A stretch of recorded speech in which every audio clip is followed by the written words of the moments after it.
Journalists worldwide are asking for a cure to the physical attacks meted out to press men and women in the line of duty as the world marks Press Freedom Day. Like the Gambia, Uganda, where I've been. I tell you what, there was a story in Uganda several years ago, about 2 years ago, and Museveni just didn't agree to the story.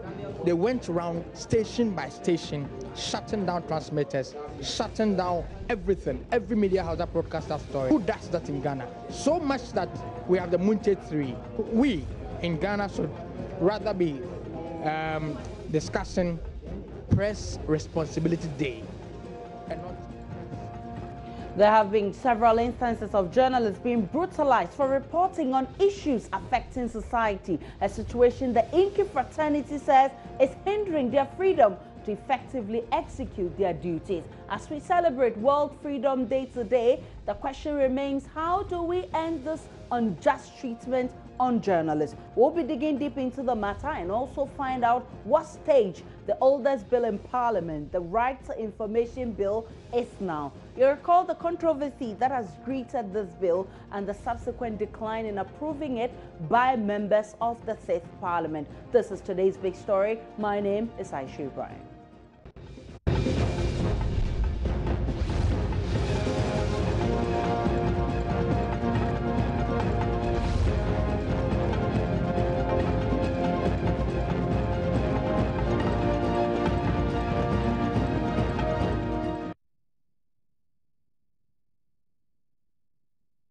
World Press Freedom Day is celebrated annually to recognize the strenuous efforts being made by the media to make society a better place. But over the years, journalists have had to suffer for playing the watchdog role. Let's listen to some journalists who have had to go through hell to save society. Really press freedom in Ghana? Absolutely. Ghana ranks 26th on the World Press Freedom Index, which is exciting. I mean, in 2016, media houses were free to call the election. Of course, the Electoral Commission had to declare the results, but we were able to do that, calling the election 24 clear hours before the Electoral Commission came out. So there's a lot of press freedom, a lot of freedom of speech. If you go to a place like Uganda, you can't do that. Other African countries and countries in the Middle East, you can't do this. So really, I think there's a lot of press freedom in Ghana, and we have to celebrate it. Okay, so how do we strengthen the media landscape and empower journalists? We have to do more training of journalists across the board. We have to ensure that journalists come to appreciate what they are doing, giving voice to the voiceless, and adding expression to the opinions that they are reflecting in the society. Sometimes journalists get beaten here or there. I have been beaten before. But if you do the mathematics, just about 5 journalists get slapped or shoved around in Ghana. If you compare to some places like the Gambia, Uganda, where I've been, I tell you what, there was a story in Uganda several years ago, about 2 years ago, that somebody, Museveni just didn't agree to the story. They went around station by station, shutting down transmitters, shutting down everything, every media house that broadcast that story, that the president Museveni, Yoweri Museveni, didn't agree to that story. They shut the stations down. About 15 radio and TV stations were shut down in Kampala. Who can do that in Ghana? Who does that in Ghana? So much that we have the Munche 3. So we in Ghana should rather be discussing Press Responsibility Day and not Press Freedom Day, because I think we have so much freedom that we abuse it, and some of us lack the discretion to manage the freedom. How do we strengthen the media landscape and empower journalists? Pay journalists well. Pay journalists well. Journalism globally is not a very, very financially rewarding profession, but Ghana is not very good also. Ghanaian journalists are not paid very well. I know journalists who are paid very badly. So that is one way of empowering. There's no empowerment than money, actually. And then training for journalists. So those were some multimedia journalists sharing their opinion on World Freedom, Press Freedom Day. They think that Ghana has some extent of freedom, but they still feel that the journalist needs to be protected, because a lot of the time journalists go reporting on issues and they get beaten and they get their fair share of the brutality we're talking about. It's quite serious outside the country and elsewhere in the world, but in Ghana we still need to work at what we are facing, the challenges journalists are facing. But one other challenge that the journalist faces is the lack of readily available information. And indeed, it came as a relief when the Right to Information Bill went through some processes in the 6th Parliament up to the consideration stage, only for it to be shot in the leg. Well, we can listen to leadership of Parliament on what would happen to this bill in the 7th Parliament. Undoubtedly, the media have played its role in our democratic journey and its evolution and its deepening, and we should commend you for the phenomenal contribution to the building of a just and inclusive society, even though we are not at a perfect society yet. But Mr. Chairman, permit me today to make an attempt to reword your topic, even though it lies within your mandate, and that is akin to my duty as a member of Parliament. That is why even the Freedom of Information Bill is subject to parliamentary scrutiny. So in scrutinizing your team, Ghana still in search of right to information law and the broadcasting law is Parliament in a dilemma. If I had my own way, I would substitute it for Ghana in the process of passing twin legislations of right to information and right to broadcasting bill, and they would be enacted to law. Therefore, Ghana is not in search of it, neither is Parliament in a dilemma. We are just on the road, and we are searching and surfing very closely towards the passage of the twin bills of right to information bill and the broadcasting bill. One can understand your ambivalence and your disappointment both in the executive and in Parliament, but be assured of our commitment to pass into law these two important legislation. So as I discuss this subject, I intend to deal with them on independent basis. My first comment will be on the broadcasting bill, which is easier to deal with for my purpose, after which I will conclude on the right to information bill and then prefer some suggestions to getting it. So, Honorable Chairman, if you permitted me, the topic for Ghana is Ghana still in search. Will now be Ghana in the process of legislating and ensuring the enactment into law of a Freedom of Information Bill and a broadcaster bill. That by the time I left office as Minister for Communication, I had conveyed same to the Minister for Information for co-sponsorship of the bill to Cabinet for it to proceed to Parliament for passage. Therefore, there is no debate about a national commitment and a national consensus for Ghana to have a broadcasting law to regulate the broadcasting regime of our country. We need, for instance, to regulate the distinction between community radio and public service radio and commercial radio, and you can only do so within the remit of a broadcasting law.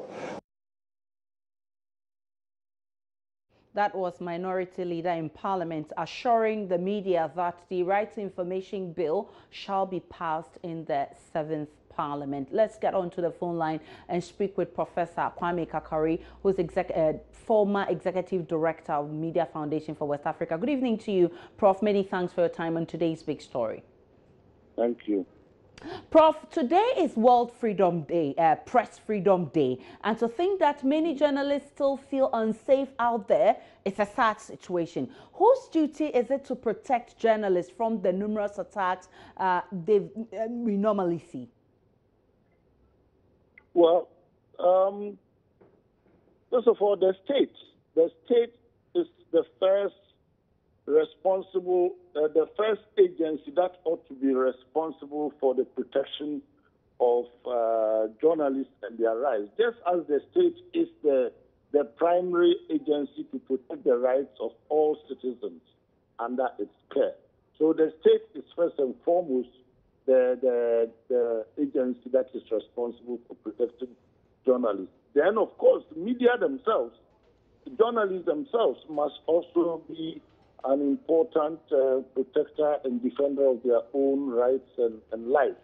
And if journalist associations are up to their task and their responsibilities, they should almost always be ready to raise issues and alarm bells about treatments that amount to violations of their rights. Prof, you hit the nail right on the head. You talk about journalist associations. So are institutions such as the Media Commission, the Ghana Journalists Association, are they failing on their mandate to ensure sanity on the media landscape?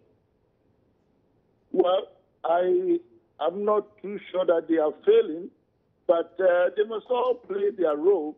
For instance, the National Media Commission is set up under the Constitution to protect press freedom, and therefore they are also, as far as the state is concerned, the first agency or the first institution that must make sure journalists are free and are safe in going about their business. Of course, all other agencies must also have some responsibility. Unfortunately, in many societies where democracy is either weak or non-existent, the state itself is the major culprit in attacking journalists and sometimes in even assassinating journalists who are doing their work.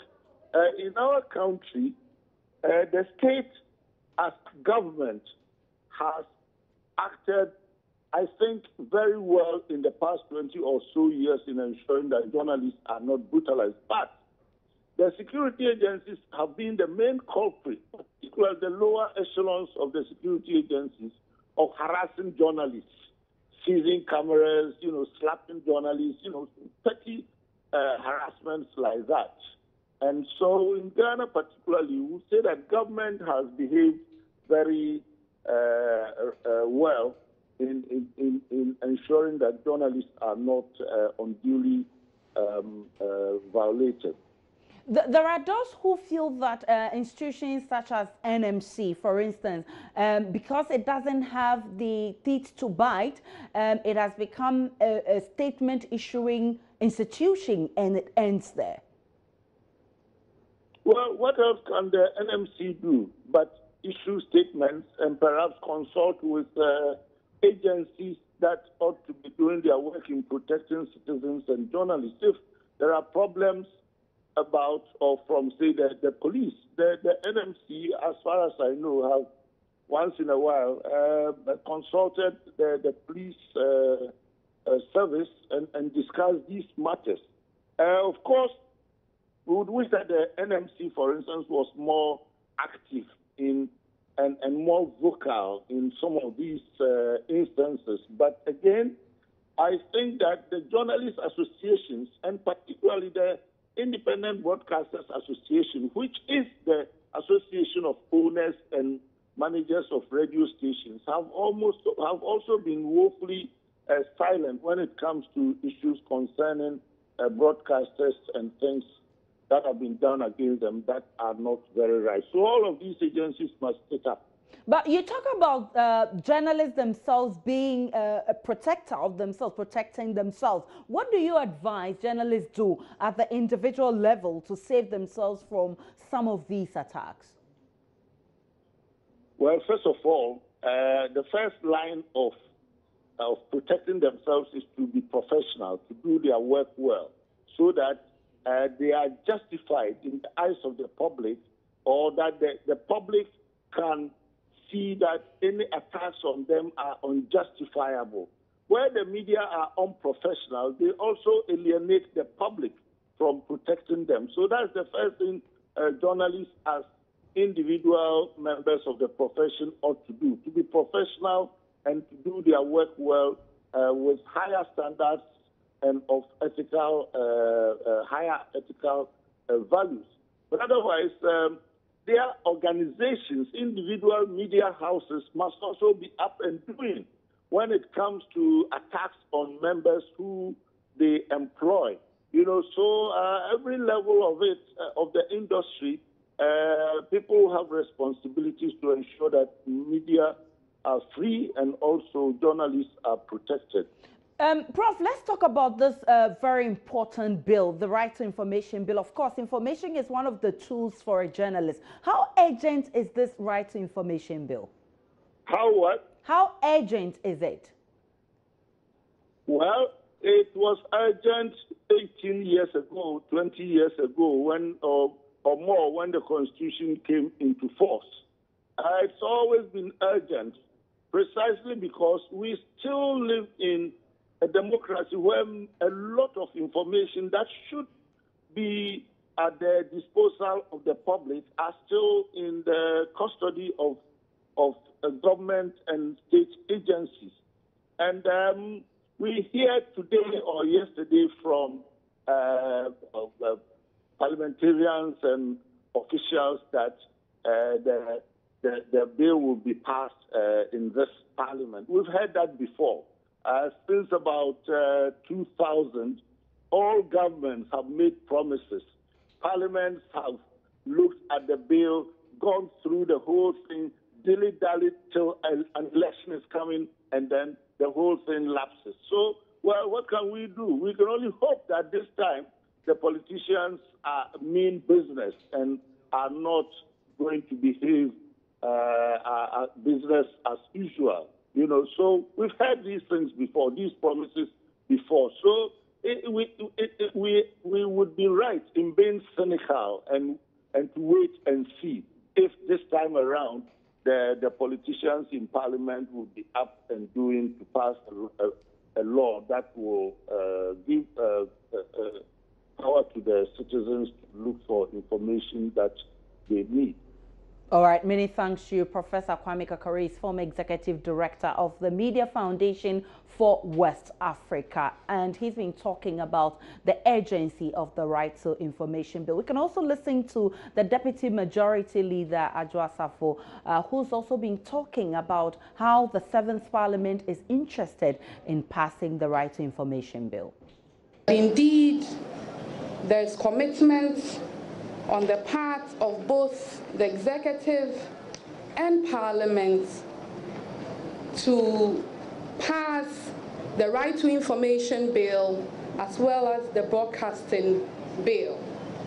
I must say that indeed we are not in a dilemma as Parliament, because if the process or the engineering process has already begun, and I must iterate that it got to a very advanced stage in the promulgation process in Parliament.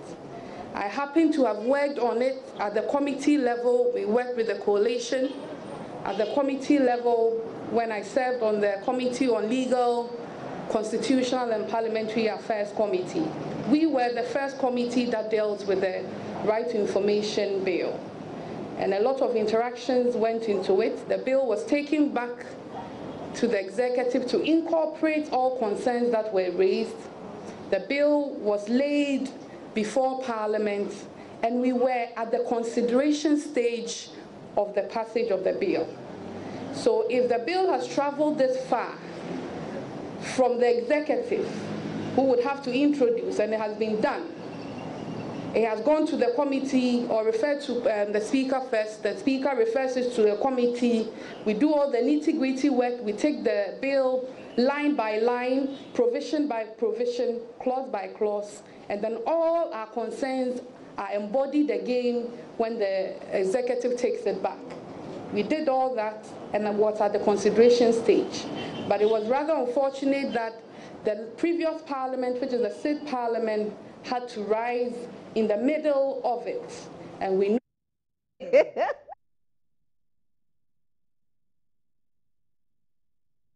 All right, so that was Deputy Majority Leader in Parliament also speaking about the importance of the Right to Information Bill. We look forward to seeing the 7th Parliament working hard to bring this to bear so we can all make use of it. But on the phone line is Executive Secretary of the National Media Commission, and in the studio joining me to share her story is Ifia Poku, our own Ifia Poku, editor of Adom FM. But I'll have you hold Ifia and go straight to George Sapon, who joins us via phone. Now, George, the National Media Commission, as provided by the NMC Act 1993, Act 449, and Chapter 12 of the 92 Constitution, instructs the NMC to, among other things, take all measures to ensure establishment and maintenance of the highest journalistic standards on mass media, including investigation. It's talking about mediation. It's talking about settlement of complaints made against or by the press.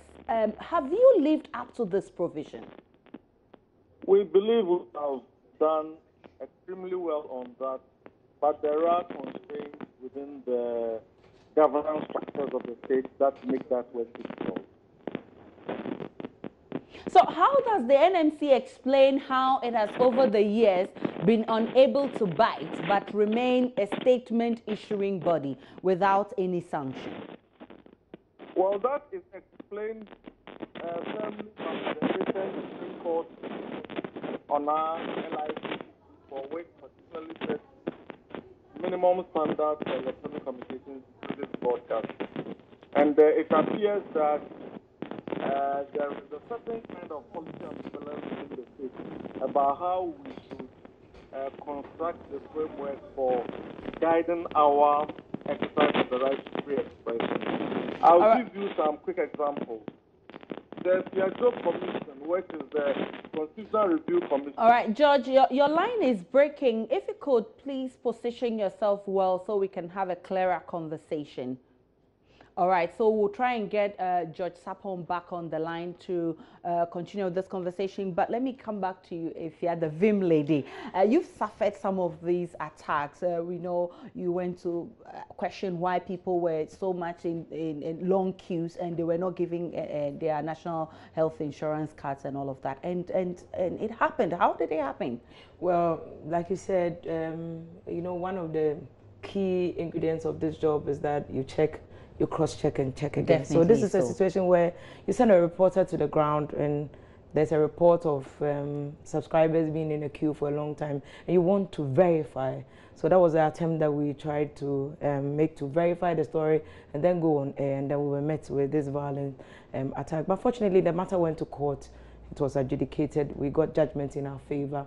But the essence of the judgment was for the entire media fraternity to understand that there's a public policy behind what we do, and that what we do is in the interest of the public, not necessarily our own interest. So how did you feel as a journalist? I mean, trying to get society become a better place to live, trying to get your nation to become a better place, and then you are met with this resistance? Well, initially I felt, I mean, I'm a human like anybody, so I felt a little emotional, a little victimized. But I think that, come to think of it, in the broader aspect of journalistic practice, I think that we in Ghana are treated fairly than journalists elsewhere, in Egypt, in Afghanistan, in Uzbekistan, in other places. Journalists are really threatened. Recently, a journalist was killed in Russia. So for us in this part to suffer even these kind of assaults, I think that it's not the best in terms of best practices and human rights practice, but I think to a large extent we've come far. Remember the days of Koku Bako and Arunata, and they had to go to jail just because they refused to name their source. So definitely. Let me get back onto the phone line and speak with George Sapon. George, earlier our lines were not good, but you were trying to explain why you've remained a statement issuing institution. Yes, I was saying that we believe that we have done extremely well in seeking to sustain the balance between the right to free expression and responsible practice. But there are constraints within the governance structure that make that work difficult. And I was using the recent decision of the Supreme Court on our LI 2224 to illustrate the point for you. What a regulator does everywhere in the world is to secure three things. One is to set standards for the industry. Two is to monitor the standards.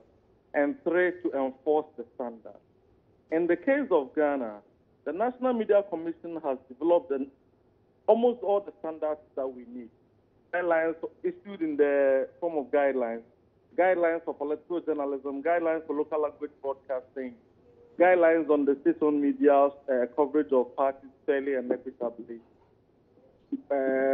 Many others in that regard. With the help of our partners, particularly the European Union, we have established a very effective monitoring system.